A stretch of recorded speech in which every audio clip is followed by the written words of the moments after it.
Jumpa lagi dengan Pak Naryo. Hari ini kita akan melanjutkan pelajaran kita, yaitu menentukan ide pokok mata pelajaran Bahasa Indonesia tema 7, subtema 2. Nah, apa tahu itu ide pokok? Yuk kita simak bersama-sama. Ide pokok adalah gagasan yang menjadi pokok pengembangan paragraf. Sekali lagi, ide pokok adalah gagasan yang menjadi pokok pengembangan paragraf. Nah, ide pokok disebut juga gagasan utama atau gagasan pokok. Anak-anak, ide pokok itu terdapat dalam kalimat utama. Di mana? Dalam kalimat utama. Dan yang lebih penting lagi, dalam satu paragraf hanya ada satu ide pokok. Ya, diingat-ingat itu. Nah, sekarang kita lihat contoh berikut. Ada bacaan judulnya bahan dasar pakaian. Kita lihat bersama-sama. Pakaian adalah bahan tekstil dan serat yang digunakan sebagai penutup tubuh. Nah, pakaian ini. Pakaian merupakan kebutuhan pokok manusia selain makanan dan tempat tinggal. Dan pakaian berguna untuk melindungi tubuh dari udara dingin, dari panas, dari angin, dan hujan. Hampir semua bahan pakaian dasar ini terdapat di alam. Bahan dasar pakaian jumlahnya terbatas. Nah, pakaian itu terbuat dari kapas dan bulu domba atau wool. Pakaian berbahan dasar kapas banyak digunakan sebagai pakaian sehari-hari. Pakaian berbahan kapas nyaman dipakai di saat siang hari. Sementara pakaian berbahan dasar bulu domba dikenakan pada waktu tertentu karena ini bersifat menghangatkan badan saat hari cuacanya dingin. Ada juga pakaian yang terbuat dari serat sutra.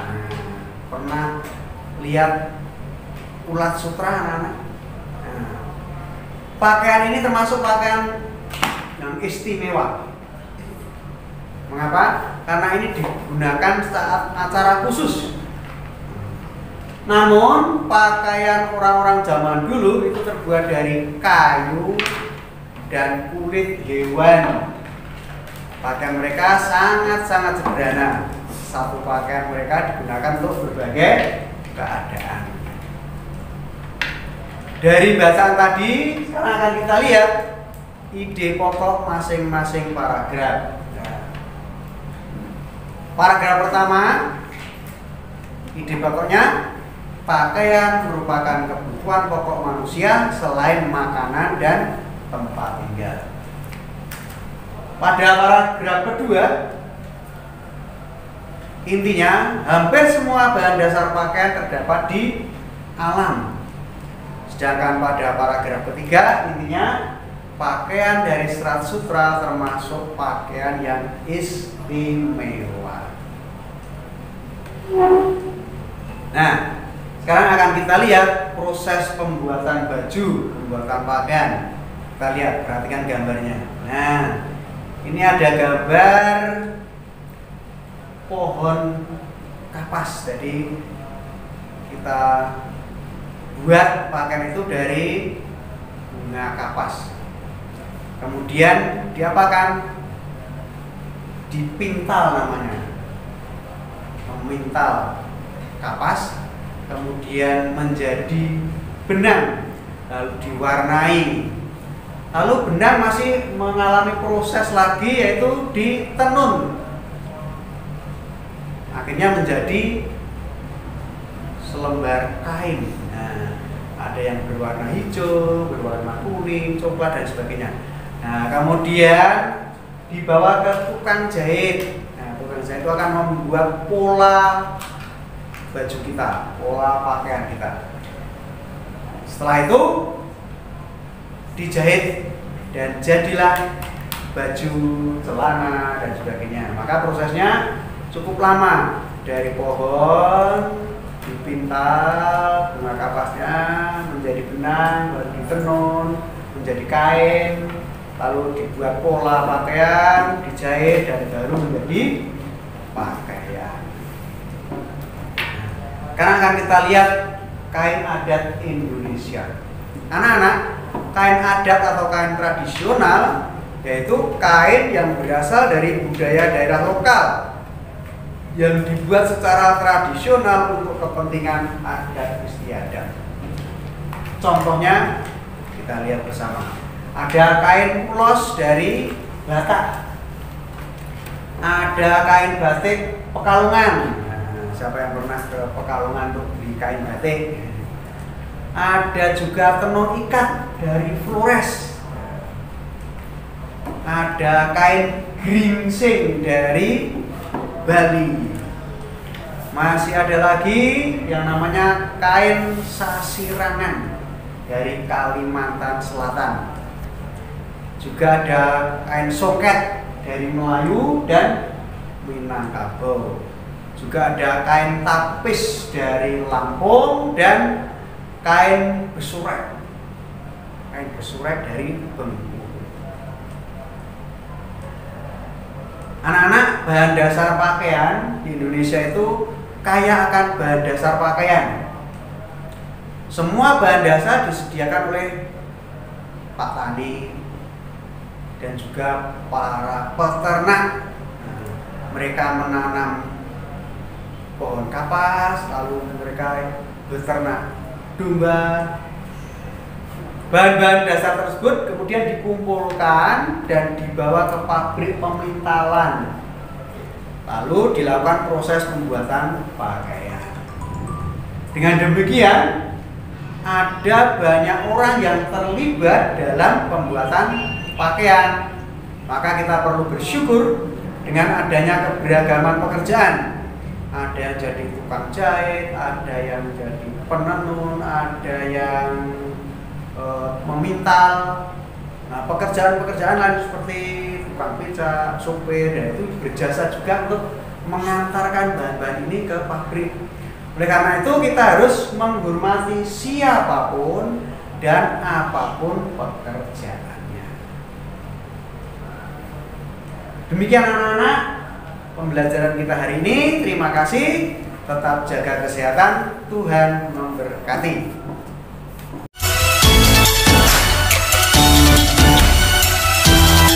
Halo anak-anak, selamat pagi. Berjumpa kembali bersama Bu Feni. Hari ini bersama-sama kita akan belajar pendidikan agama Katolik. Materinya tentang pemimpin masyarakat. Apa itu pemimpin masyarakat? Pemimpin masyarakat adalah tokoh masyarakat yang dipilih untuk menjadi pemimpin mereka. Jadi diberi kepercayaan, diberi tanggung jawab untuk menjadi seorang pemimpin. Nah, contoh pemimpin masyarakat itu apa saja? Ada presiden, ada ketua RT, ketua RW, ada ketua lingkungan, kepala desa, lurah, dan masih banyak lagi ya, ada contoh-contoh lainnya. Nah, sikap-sikap apa saja Kak yang harus dimiliki oleh seorang pemimpin masyarakat?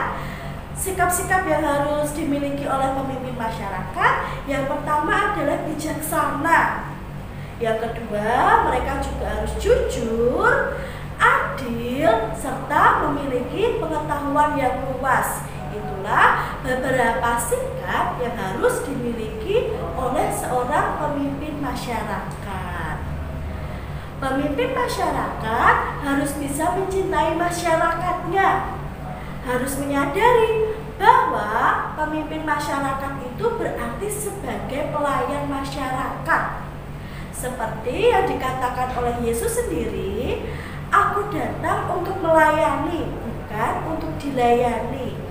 Jadi pemimpin yang baik adalah pemimpin yang tidak sok berkuasa, namun harus mengutamakan kepentingan masyarakatnya. Jadi kalau sudah menjadi seorang pemimpin tidak boleh egois, tidak boleh mementingkan kepentingannya sendiri, melainkan harus mengutamakan kepentingan orang lain yang menjadi prioritasnya.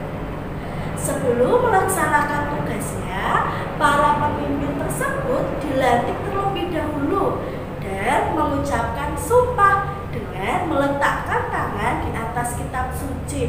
Jadi seorang pemimpin, contoh presiden, tidak langsung terpilih menjadi presiden lalu menjabat menjadi presiden, tidak, tetapi sebelum mendapatkan tanggung jawab yang besar harus mengucapkan janji terlebih dahulu serta harus dilantik terlebih dahulu. Berkat kepemimpinan bukanlah sesuatu barang yang dapat dimiliki seseorang untuk dirinya sendiri. Jadi berkat kepemimpinan itu tidak untuk kepentingan diri sendiri, namun untuk kepentingan orang lain. Kepemimpinan diberikan untuk dibagikan kepada orang lain, untuk melayani banyak orang, untuk memberikan manfaat bagi banyak orang. Seorang pemimpin adalah pelayan atau seorang hamba yang rela memberikan nyawanya untuk tuannya. Artinya adalah seorang pemimpin harus rela berkorban untuk kepentingan, untuk kebahagiaan, dan untuk kesejahteraan rakyatnya. Menjadi seorang pemimpin itu artinya harus melayani masyarakatnya, bukan sok berkuasa. Menjadi seorang pemimpin tadi tidak boleh egois, tidak boleh mementingkan dirinya sendiri, melainkan mengutamakan kepentingan orang lain. Nah, sekian untuk pembelajaran agama pada hari ini.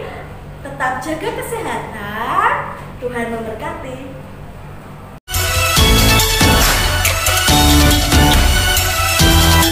Selamat pagi anak-anak. Berjumpa kembali dengan Pak Cahyo. Pada hari ini kita akan belajar muatan pelajaran SPDP dengan bab yaitu gerak kuat dan lemah pada sebuah tarian. Kita sudah masuk di tema 7, subtema 2. Mari kita simak. Mengidentifikasi gerakan membatik menjadi sebuah tarian.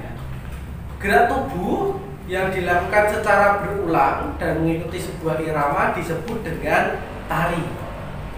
Tari itu biasanya diiringi dengan musik dan bunyi-bunyian. Gerak dalam tari itu dibedakan berdasarkan kuat dan lemahnya gerakan. Masih ingat ya anak-anak ya, apa itu gerak kuat dan gerak lemah? Mari Pak Cahyo ingatkan. Gerak kuat pada tari biasanya ditandai dengan tempo musik yang cepat. Gerak kuat atau cepat pada tari menggambarkan semangat, riang, gembira, dan amarah. Gerak lemah adalah gerak yang lembut. Tempo musik pengiring gerakan lemah biasanya pelan. Gerak lemah juga dapat kamu jumpai pada kegiatan membatik. Nah, mari kita lihat ya. Nah, bagaimana cara melakukan gerakan membatik? Nah, yang pertama, posisi badan duduk bersimpuh. Nah, gerakan tangan kanan ke samping dan kepala menengok ke samping kanan. Angkat tangan kiri ke depan dengan telapak tangan menghadap ke wajah. Seperti ini ya. Lalu tangan kanannya ke samping. Lalu gerakan tangan kanan ke depan sejajar dengan tangan kiri, diikuti dengan menggerakkan kepala menghadap ke kanan. Ulangi gerakan dengan 1 kali 8 hitungan. Itu adalah contoh gerakan batik. Ini Pak Cahyo berikan contoh tari batik modern. Kurang lebih gambarannya seperti ini, mari kita saksikan.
Alhamdulillah anak-anak, pada tari batik ini kita bisa simpulkan terdapat gerak lemah dan gerak kuat ya. Namun cenderung memiliki gerak yang lemah ya, karena lembut, gerakannya itu sangat spoi-spoi, melambai, enak. Gerak tari batik itu menitik beratkan pada gerakan saat membuat kain batik ya. Terdapat gerakan menyanting ya, seperti membuat batik ya, pola batiknya, dan bentuk tangan yang melingkar ya. Oke, berikut ini hal-hal yang harus diperhatikan dalam menari.